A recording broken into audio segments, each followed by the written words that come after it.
नमस्कार।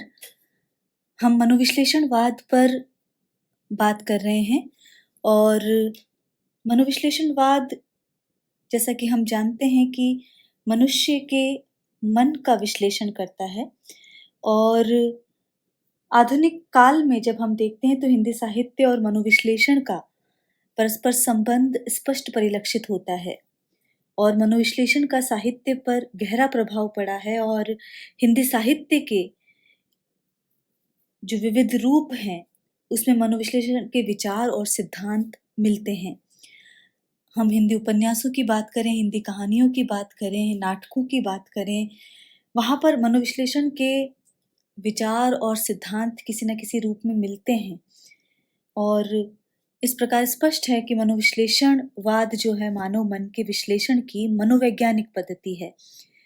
तो अभी तक हमने जो पढ़ा है उसमें हमने फ्रायड के सिद्धांतों को देख लिया है और कि फ्रायड की जब बात करते हैं तो हमने देखा कि फ्रायड जो है व्यक्तित्व संरचना को वे 3 भागों में देखते हैं, जिसमें हमने इदम, अहम और परम अहम की बात की और वे कहते हैं कि इदम जो है वो व्यक्तित्व संरचना का प्रमुख भाग है, इसका संबंध आनुवांशिकता से है और व्यक्ति के व्यक्तित्व में जितने भी जन्मजात और शरीर से संबंधित गुण हैं, उसका स्रोत इदम है।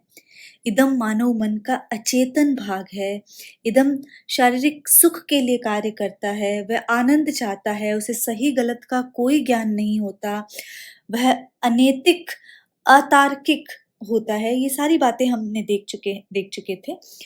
तो इदम का दृष्टिकोण एक तरह से सुखवादी है। हमने ये जाना कि जब फ्रायड ये बात करते हैं तो कहते हैं कि इदम का जो दृष्टिकोण है वो सुखवादी रहा है। इसके बाद वो जब अहम की बात करते हैं, जिसे ईगो कहा गया, वो इदम और बाह्य जगत के बीच एक सेतु का कार्य करता है, मध्यस्थ का कार्य करता है और वो सहज गतियों पर नियंत्रण रखता है और बाह्य जगत में होने वाले घटनाओं के प्रति एक कॉन्शियसनेस, एक सतर्कता पैदा करता है। तो अहम जो है, जो ईगो जो है वो यथार्थ से प्रेरित होता है और यहाँ पर एक तरह से जो इदम का जो सुखवादी दृष्टिकोण है, ईड का जो सुखवादी दृष्टिकोण है, इदम का जो सुखवादी दृष्टिकोण है और जो सुपर ईगो, जो परम अहम है, उसका जो नैतिक दृष्टिकोण है, उसके बीच ये जो अहम है, ईगो है, वो एक बैलेंस, एक संतुलन साधने का प्रयास करता है। तो ये हमने देखा। तीसरा गुण जो सुपर ईगो को बताते हैं, परम अहम को बताते हैं और उसका संबंध व्यक्ति के नैतिक और विचारशील पक्ष से होता है। ये सब बातें हम देख चुके थे। तो समाज के जो नैतिक मूल्य और आदर्श जो हैं, उनको व्यक्ति इस परम अहम के विकास में उन्हीं को अंग बना लेता है और अवचेतन मन जो है वो नियमहीन, विविधताओं से पूर्ण असामाजिक विचारों का कोश होता है। तो ये सब बातें हमने देखी कि किस तरह फ्रायड ईड, ईगो और सुपर ईगो की बात करते हैं और इन 3 पहलुओं का वे विशेष जिक्र करते हैं। ये हम सब देख चुके हैं। तो अभी तक जब हम मनोविश्लेषण की बात करते हैं तो फ्रायड जो हैं उनके जो मनोविश्लेषण संबंधी सिद्धांत हैं, वे एक व्यापक प्रभाव पैदा करते हैं, लेकिन उन्हीं के जीवन काल में उन्हीं की मान्यताओं को उन्हीं के शिष्यों द्वारा चुनौती दी जाने लगी। फ्रायड जो है, जो मन की विभिन्न परतों का और सपनों का जो विश्लेषण उन्होंने किया है, यद्यपि उसके महत्व को नकारा नहीं जा सकता, लेकिन उन्होंने जिस लिबिडो को, जिस काम भावना को अपने सिद्धांतों में केंद्रीय स्थान दिया, उस लिबिडो को, उस काम भावना को बाद के मनोविश्लेषणवादियों ने यथावत स्वीकार नहीं किया और उनसे मतभेद रखने वालों में एडलर और युंग प्रमुख हैं। एडलर और युंग उनके शिष्य रहे हैं और उनके साथ उन्होंने काम भी किया और फ्रायड की ही तरह इन दोनों ने भी कला और साहित्य के संदर्भ में भी मनोविश्लेषणवाद पर विचार किया है। तो एल्फ्रेड एडलर का क्या योगदान है, युंग का क्या योगदान है मनोविश्लेषणवाद में और फिर जो मनोविश्लेषण और हिंदी साहित्य क्या है, हम उस पर आज बात करेंगे। तो एल्फ्रेड एडलर जो है वो फ्रायड के शिष्य थे। इनका समय 1870 से 1937 है, लेकिन मतभेदों के कारण उन्होंने फ्रायड से भिन्न एक वैचारिकी, अपनी स्वतंत्र वैचारिकी प्रस्तुत की। जैसा कि हमने कहा, फ्रायड जो है जीवन की प्रेरणा शक्ति लिबिडो को मानते हैं, काम भावना को मानते हैं, और उनके अनुसार मनुष्य के जीवन में काम भावना ही सर्वोपरि है। लेकिन एडलर जो है वो अधिकार भावना को सर्वोपरि मानते हैं, काम भावना को नहीं। तो ये एडलर का मत है कि उनके अनुसार जो मनुष्य के जीवन में जो महत्वपूर्ण भूमिका का निर्वहन करते हैं वो है अधिकार भावना। तो एडलर के अनुसार मनुष्य के जीवन में 3 चीजों का सर्वाधिक महत्व है, और वो है समाज, प्रेम और कार्य। तो एडलर इन 3 चीजों को मुख्य मानते हैं, समाज, प्रेम और कार्य। एडलर कहते हैं कि बाल्यकाल से ही व्यक्ति को इन 3 चीजों के बीच समायोजन करना पड़ता है, बैलेंस स्थापित करना पड़ता है। मनुष्य संसार में अकेला आता है और बचपन से ही उसे कदम कदम पर दूसरों की मदद लेनी पड़ती है। उसे समाज की आवश्यकता होती है, उसे प्रेम की आवश्यकता होती है। तो जब दूसरे जो अनुचित व्यवहार करते हैं या विपरीत परिस्थितियां आती हैं, तो उस असहायता की भावना का जो असर है वो मनुष्य पर पड़ता है, और वह विषम परिस्थितियों पर विजय प्राप्त करने की कोशिश करता है, या आत्म केंद्रित हो जाता है, या पलायनवादी हो जाता है, या निष्क्रिय बन जाता है, या समझौता परस्त बन जाता है। ये सारी स्थितियां वहां आ सकती हैं। जब मनुष्य जो है विषम परिस्थितियों का सामना करता है, तो या तो वो पलायनवादी हो सकता है, वो आत्म केंद्रित हो सकता है, निष्क्रिय बन सकता है, या समझौता कर सकता है।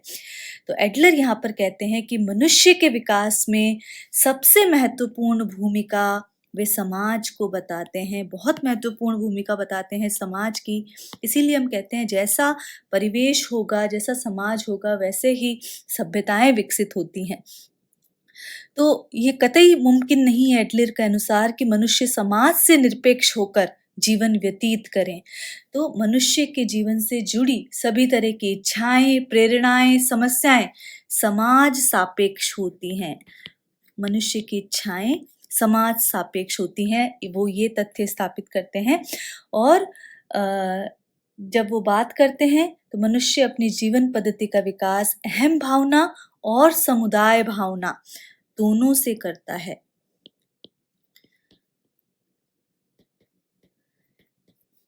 तो उसकी इच्छाएं सामाजिक दायरे में सुनिश्चित होती है, हम इस तरह कह सकते हैं। तो एडलर जो है मानव के चरित्र निर्माण में शारीरिक गठन को, परिवार को, सामाजिक आर्थिक परिस्थितियों को, जीवन के लक्ष्य को और उसे हासिल करने के साधन, इन सभी को महत्वपूर्ण मानते हैं। और सफलता के मार्ग में वे सबसे बड़ी जो बाधा मानते हैं वो हीनता ग्रंथि को मानते हैं। इस हीनता ग्रंथि से मुक्त हुए बिना मनुष्य जीवन में आगे बढ़ने के लिए संघर्ष नहीं कर सकता और नहीं कामयाबी हासिल कर सकता है। तो इस हीनता ग्रंथि को ही एडलर कला का मूल भी मानते हैं। ये भी एक महत्वपूर्ण तथ्य है। वे कहते हैं कि कलाकार सामाजिक दृष्टि से एक दुर्बल तथा अनुपयोगी प्राणी है। वे कलाकार को सामाजिक दृष्टि से एक दुर्बल और अनुपयोगी प्राणी बताते हैं। अपनी सामाजिक अनुपयोगिता की ये अनुभूति उसे सदा ही त्रास देती है, उसे परेशान करती है। इसके फलस्वरूप वह क्या करता है, कला सृजन में प्रवृत्त होता है और इस प्रकार समाज में अपनी उपयोगिता को प्रमाणित करने का प्रयास करता है। तो कला इस प्रकार एक क्षतिपूर्ति है जिसका संबंध हीनता भाव से है। तो कला का संबंध हीनता भाव से है। एक तरह से व क्षतिपूर्ति की कोशिश है।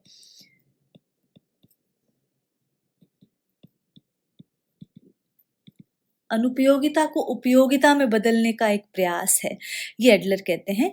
तो ये एडलर की प्रमुख स्थापनाएं थी वो। तो यहाँ पर यदि हम देखें तो एडलर ने मानव के मन में उत्पन्न जो हीन भावना है, इसे भी ध्यान रखें, जो हीन भावना है उसे मन की परिचालिका शक्ति माना है। हीनता की अनुभूति मनुष्य के मन में अहम भाव को जन्म देती है। जो हीनता की अनुभूति है, हीनता बोध है, वो अहम भाव को जन्म देती है और इसी से परिचालित होकर व्यक्ति अपने महत्व को अनुभव करता है और कार्य करने की आवश्यकता अनुभव करते हुए तदनुसार आचरण और व्यवहार करता है और कार्य करता है। तो यहाँ पर लिबिडो को नहीं मानकर अधिकार भावना और हीनता बोध को वे महत्वपूर्ण तत्व मानते हैं। तो ये अल्फ्रेड एडलर का मत है। इसके पश्चात जब हम बात करते हैं तो आते हैं कार्ल गुस्ताफ युंग। इनका पूरा नाम है, हम इन्हें उपनाम के रूप में ही पढ़ते रहे हैं, कार्ल गुस्ताफ युंग। इनका समय है 1875 से 1961 और फ्राइड की ही तरह युंग भी चेतन मन की तुलना में अवचेतन को महत्वपूर्ण मानते हैं। अवचेतन या अचेतन को ये भी महत्वपूर्ण मानते हैं। तो ये महत्वपूर्ण बात है। अंतर कहाँ आता है कि जहाँ फ्रायड अवचेतन मन को दमित काम इच्छाओं से जोड़ते हैं, वहीं युंग कहते हैं कि इनमें वे तत्व भी विद्यमान रहते हैं जो व्यक्ति के निजी अनुभव का हिस्सा नहीं बनते। वे हमारी प्राचीन ऐतिहासिक अनुभव राशि का हिस्सा होते हैं।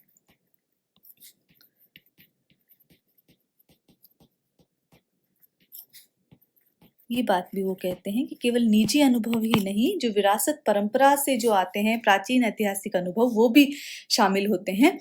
और इन्हें जो युंग ने नाम दिया है वो है नस्लीय या प्रजातीय स्मृति। इस तथ्य को उन्होंने कहा है नस्लीय या प्रजातीय स्मृति। तो यह भी कहते हैं कि जो मन है, मनुष्य का जो मन है, उसमें प्राचीन ऐतिहासिक अनुभव राशि भी शामिल होती है और इन्हें युंग नस्लीय या प्रजातीय स्मृति कहते हैं। युंग के अनुसार अवचेतन मन के दो भाग होते हैं। युंग ने अवचेतन मन को दो भागों में बांटा है और वे इस अवचेतन मन के जो दो भाग करते हैं वो वैयक्तिक अवचेतन मन और सामूहिक अवचेतन मन, ये दो भाग करते हैं। सामूहिक अवचेतन मन वैयक्तिक अवचेतन मन की तुलना में ज्यादा महत्वपूर्ण होता है। सामूहिक अवचेतन में ही आदिम, प्रजातीय और मिथकीय, जितने भी मिथक हुए हैं, जितने भी हम महत्वपूर्ण व्यक्तित्वों का अध्ययन करते रहे हैं, इतिहास का अध्ययन करते रहे हैं, ये सारी स्मृतियां, आदिम, प्रजाति और मिथकीय स्मृतियां जो हैं वो इस सामूहिक अवचेतन में ही अवस्थित रहती हैं। और इसकी प्रकृति अपने मूल रूप में कैसी होती है? विश्वव्यापी, सामूहिक, पुरातन और निर्वैयक्तिक।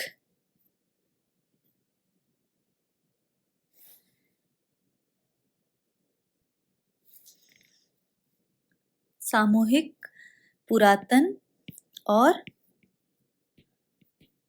निर्वैयक्तिक होती है। तो ये युंग कहते हैं।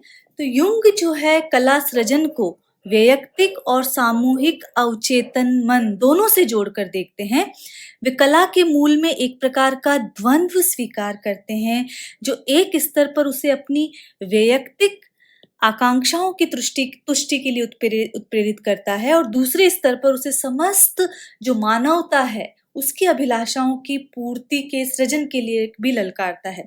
तो वैयक्तिक आकांक्षाओं की तो तुष्टि करता ही है और वरन जो विश्वव्यापी जो मानवता है उसकी अभिलाषाओं की पूर्ति के लिए भी प्रेरित होता है और इस द्वंद्व के फलस्वरूप वह जो कुछ रचता है उसमें प्राय उसकी वैयक्तिक आकांक्षाएं उपेक्षित रह जाती है। तो ये प्रबल हो जाता है और जब वो सामूहिकता को रचता है तो उसमें वैयक्तिक आकांक्षाओं की उपेक्षा अक्सर हो जाती है और इसका परिणाम ये होता है कि व्यक्ति के रूप में वह सदा ही पीड़ित और दुखी बना रहता है। तो युंग जो है वो कला के संदर्भ में सामूहिक अवचेतन की बात करते हैं।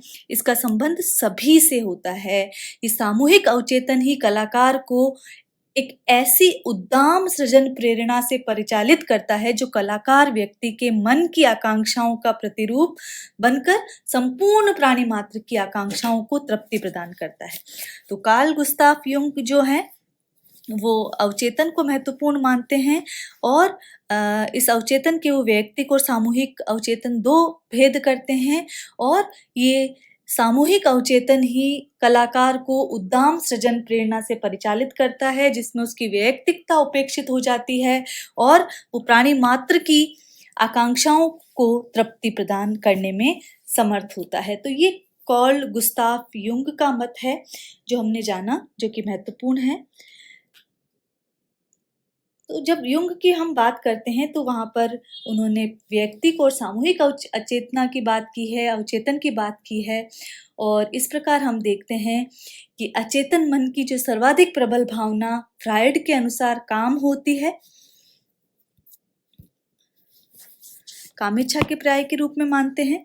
एडलर के अनुसार वो सामाजिकता को मूल मानते हैं, वहाँ आत्मगौरव की बात होती है, आत्म प्रकाशन और प्रभुत्व कामना होती है, जबकि जो युंग जो है वो समाज प्रेम और नैतिकता और प्रेम की भावना को महत्वपूर्ण मानते हैं। तो ये यहाँ पर विश्लेषणवाद का जो सिद्धांत है वो हमने देखा, फ्रायड का मत देखा, एडलर का मत देखा और युंग का मत देखा। अब साहित्य में मनोविश्लेषणवाद किस तरह आता है और मनोविश्लेषण और साहित्य को किस तरह देखा जा सकता है। तो मनोविश्लेषणवाद के इन तीनों प्रमुख सिद्धांतकारों ने कला पर इसके प्रभाव की विवेचना की है। यदि हम फ्रायड की बात करें तो फ्रायड ने भी लियोनार्डो दा विंची की कलाकृतियों और दोस्तोवस्की की रचनाओं के विश्लेषण द्वारा मनोविज्ञान संबंधी अपनी धारणाओं को प्रमाणित किया है और मनोविश्लेषण के प्रभाव का नतीजा ये हुआ कि लेखकों ने अपनी रचनाओं में वस्तु जगत की जटिलताओं को चित्रित करने का प्रयास भर नहीं किया केवल, बल्कि मनुष्य के मन में जो द्वंद्व चलता है उसका भी चित्रण शुरू किया। उसके साथ ही यौन जीवन के उन वर्जित क्षेत्रों के चित्रण के और भी लेखक और कलाकार उन्मुख हुए जिन्हें शुचितावादी, नैतिकतावादी और पवित्रतावादी प्रभाव के कारण चित्रित करने से पहले बचते थे। तो फिर ये सब आने लगी। यदि हम मनोविश्लेषण के प्रभाव की चर्चा हिंदी में करते हैं तो वो तीसरे दशक से प्रारंभ हो जाती है। हिंदी जगत की जब हम बात करते हैं 1930 के आसपास से प्रारंभ हो जाता है और प्रेमचंद के बाद की पीढ़ी में जब हम देखते हैं जैनेन्द्र कुमार, ये तो मनोविश्लेषणवाद के हिंदी साहित्य में जनक ही माने जाते हैं, जैनेन्द्र कुमार, अज्ञे, इलाचंद्र जोशी, जब हम इनके कथा साहित्य को देखते हैं, इनके उपन्यासों को देखते हैं तो इसे मनोवैज्ञानिक धारा का कथा साहित्य ही कहा जाने लगा। इनके लेखन पर फ्रायड के मनोविश्लेषण का स्पष्ट प्रभाव देखा जाता है। जैसे कि हम जैनेन्द्र का जो उपन्यास है सुनीता, इसी तरह अज्ञेय का जो उपन्यास है शेखर एक जीवनी, जब हम इनके किरदारों को देखते हैं तो उसमें उनकी विवेचना मनोविश्लेषणवादी सिद्धांतों के आधार पर की गई है। जो जैनेन्द्र के उपन्यास है उनका मनोवैज्ञानिक अध्ययन डॉक्टर देवराज ने किया है। उनका प्रभाव हिंदी आलोचना और शोध पर देखा जा सकता है। डॉक्टर नगेंद्र ने छायावाद और काव्य की अन्य प्रवृत्तियों की विवेचना में मनोवैज्ञानिक पद्धति का प्रयोग किया है। हिंदी में जैनेन्द्र अज्ञेय लाचंद्र जोशी को मनोवैज्ञानिक कथाकार के रूप में समझा जाता है। और हिंदी में आगे चलकर अनेक जो लेखक हुए हैं उन्होंने मनुष्य मन के ऊहापोह का, अंतर्द्वंद्व का चित्रण किया है और ये मान लिया गया कि ये फ्रायड के प्रभाव का ही नतीजा है। वहाँ पर यौन जीवन और यौन संबंधों का भी चित्रण किया गया और इस तरह किसी रचना की विवेचना, मनोविश्लेषण की वहाँ पर दृष्टि से उसका विवेचना भी किया जाने लगा। तो साहित्य का विश्लेषण करने में मनोविश्लेषणवाद बहुत मदद करता है। और फ्रायड स्वयं कहते हैं कि कवि और दार्शनिकों ने अवचेतन मन का आविष्कार मुझसे पहले ही कर दिया था। मैंने तो उस वैज्ञानिक पद्धति को प्रस्तुत किया जिसके मन का अध्ययन सुगमता से किया जा सकता है। तो ये चीज़ हम हिंदी साहित्य में देखते हैं। हम प्रेमचंद के ही उपन्यासों की यदि बात कर लें तो सेवा सदन की जब हम बात करते हैं प्रेमचंद के, किसी भी रचना में आप ये चीजें देख सकते हैं। तो जब सेवा सदन की हम बात करते हैं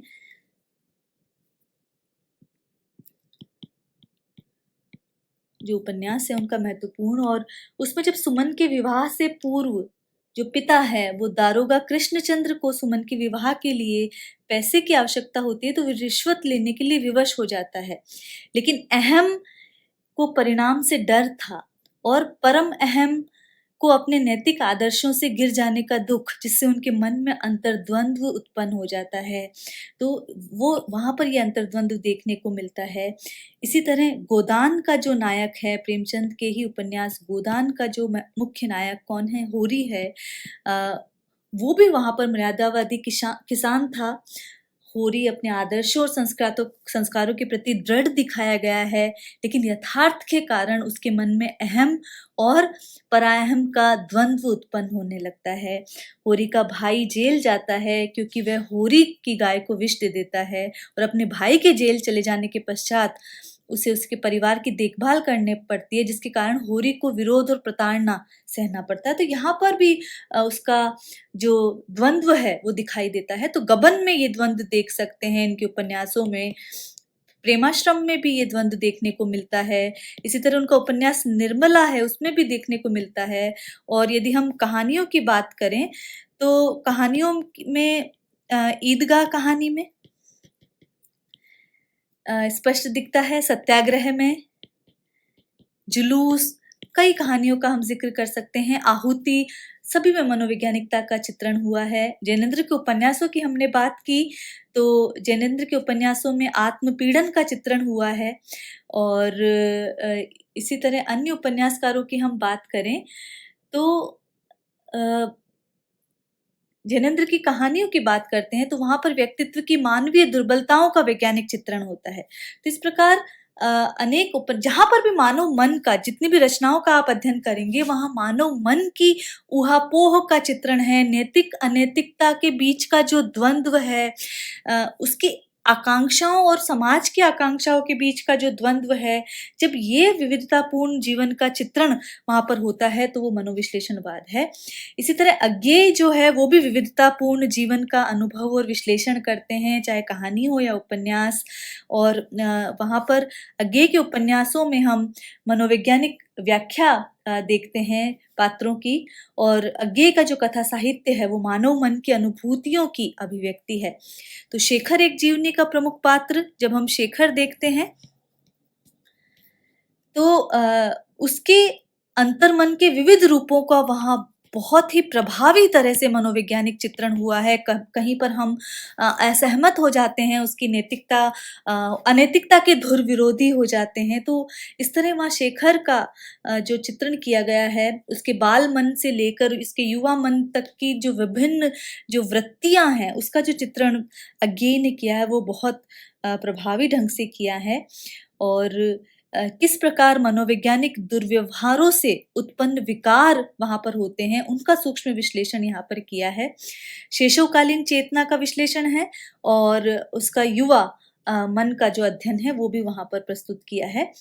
तो यहाँ पर हम देख सकते हैं कि प्रेमचंद, जैनेन्द्र, इलाचंद्र जोशी और अज्ञेय के उपन्यासों में मनोवैज्ञानिक व्याख्या देखने को मिलती है और इसके बाद सतत ये जो अभिव्यक्ति है वो निरंतर देखने को हमें मिलती है। हम आधुनिक उपन्यासकारों की भी बात कर सकते हैं। कमलेश्वर के उपन्यास समुद्र में खोया हुआ आदमी का जो किरदार है, जब वो महानगरीय जीवन शैली में जाता है तो किस प्रकार वहाँ आत्महीनता और त्रास वो किस तरह भोगता है, इन सब की अभिव्यक्ति वहाँ पर देखने को मिलती है।